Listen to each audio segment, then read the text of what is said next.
Hey guys, what's up and welcome back to a brand new episode on Crispies TV in what is regarded as a game changer for all CBSE students studying in class 10th and class 12 respectively. The CBSE, vide its notification dated 5th July 2021, has amended its evaluation policy for the forthcoming academic year 2021-2022, and in this video we will be decoding the same and I'll be giving you my analysis on the same as well. So without any further ado, let's begin this video.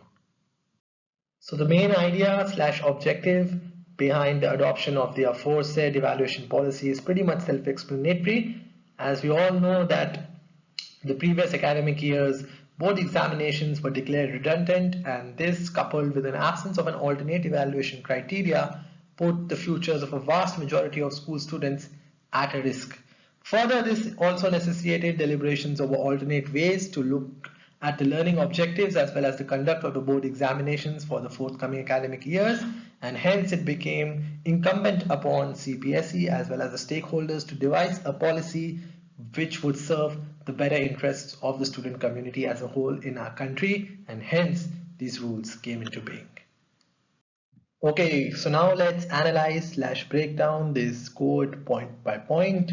So the academic sessions for the forthcoming academic year 2021 to 2022 is to be divided into two terms with 50% syllabus each. So what this basically implies is that there's going to be no overlapping of syllabus as such, and what it further means is that if you have two books to study over the course of an year for your board examinations as it is traditionally, you will be only evaluated for one book per semester. So that is something which is very student flexible, and also you guys are very lucky because these things didn't happen in our time. So more focus is going to be on internal assessments. Okay, so these internal assessments, we'll talk about it later. CBSE will lay down its own guidelines and moderation policies with respect to the same. So talking about some key features of internal assessment, whether you are in class 9th, class 10th, class 11th or class 12th, you need to note that these internal assessments will be held all throughout the year. For class 9th and 10th, it would include, for students of class 9th and 10th, these internal assessments would include 3 periodic tests, students enrichment, portfolio and practical work / speaking, listening activities / project. And for students belonging to class 11th and 12th, the same would include end of topic or unit tests, explanatory activities, practicals and projects. So there's more to this internal assessment which I'll be talking about in the later slides as well. So now let's understand the modus of these term and examinations. So basically, as I mentioned in the previous slide, that the academic year is divided into two terms.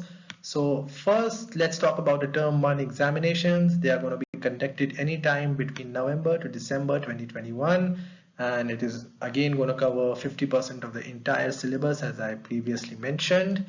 Format is pretty much interesting, I would say. It's MCQs to basically aimed at testing the analytical skills of the candidate.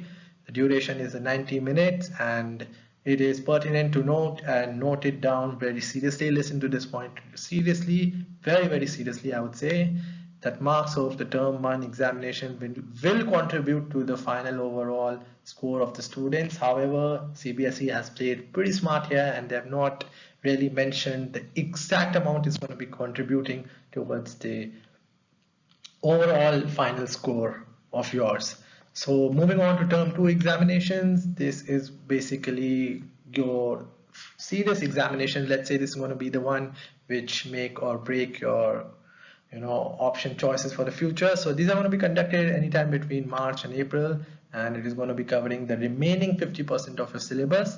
And okay, we'll talk about this later on in the video. So format is, again, it's going to be a traditional pen paper examination, which is going to be a 2-hour examination as opposed to a standard 3-hour examinations which we guys in our time had. However, keeping in mind the present COVID situations, CBSE have had their own backup plans, and in case the situation is not conducive for normal descriptive examination, that is term 2 examinations I'm talking about, then there is going to be a 90-minute MCQ based exam that will be conducted at the end of term 2 also, and marks of term 2 examinations would contribute to the final overall score. However, there is a catch here. There is some ambiguity with respect to the term 2 examinations, which I will be dealing specifically in the coming slides. So as I said before, this aforesaid code so adopted is basically a student friendly code which has been adopted keeping in mind the student interests at its utmost priority. So basically CBSE again has come up with some more backups in cases, or let's say has come up with some more contingency scenarios, and we'll discuss about the same in the slide. So situation 1, if everything is normal, which I hope so happens, then there's going to be a normal mode of examination as discussed in the previous slide, that is your MCQs and your traditional pen and paper examination. Situation 2, pandemic only forces term 2 examination, that is there is no term 1 examination as such, there is only a term 2 examination which happens. In that scenario, term 1 MCQ examinations will be conducted via online mode at your home. However, less weightage would be given to the same, so this is the catch here. And the catch is also that they have not specified anything about the internal assessments. Situation 3, pandemic forces only term 1 examinations. Okay, so no term 2 examinations as per situation 3. Then what happens? Then the result would be based on the performance of students on term 1 MCQ based examinations and internal assessments. The weightage of the term 1 examination conducted by the board will be increased to provide year-end results of candidates. And last but not the least, I would say this is the best case scenario. If I was a student, neither term 1 nor 2 examinations happen, then the results will be computed on the basis of internal assessments and theory marks of term 1 and term 2 examinations taken by the candidate from home in class 10th or 11th, subject to the moderation or other measures to ensure validity and reliability of the assessment. So if I were a student, I would have to take my 11th class seriously as well. Which is not the case, as you all know. 11th is a pretty hard grade to score marks in, because everything is so new. Okay, so let's not waste any further time on all this and come to the next slide, which is more interesting. Okay, so talking about my take on the same, as I have mentioned it previously as well, that it's a very student flexible code as per my interpretation of what I've read. And the biggest advantage of this code is that there is 50% syllabus only. That is going to make life hell lot of easier for a lot of students. Then internal assessments, you really need to take them seriously, for you can't predict the future. Even if you are in class 11th, I would suggest you to start taking life seriously, especially the internal assessments. However, there are a few ambiguities which arise as such. First is the role of internal assessments.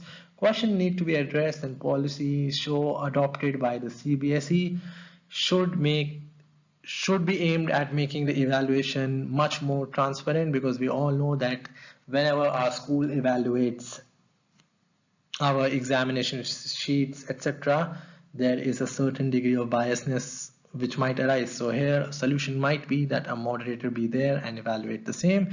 What about practical examinations is something which we still don't know, because practical examinations are a key part of our board examinations.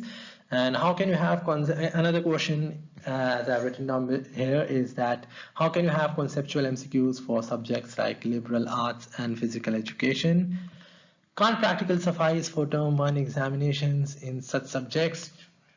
This is something which CBSE needs to work out things on. Another is that the major confusion with respect to what is stated in the rules and the contingency scenario thereof, because the rules say that in case term 2 examinations do not happen, then the practical MCQ, the practical mode, that is the MCQ, would be given preference. But however, the contingency scenario does not talk about the same, so this is another thing. Conclusion from my side is that the aforesaid code needs to be implemented for all academic years to ease out the stress and workload on school going kids.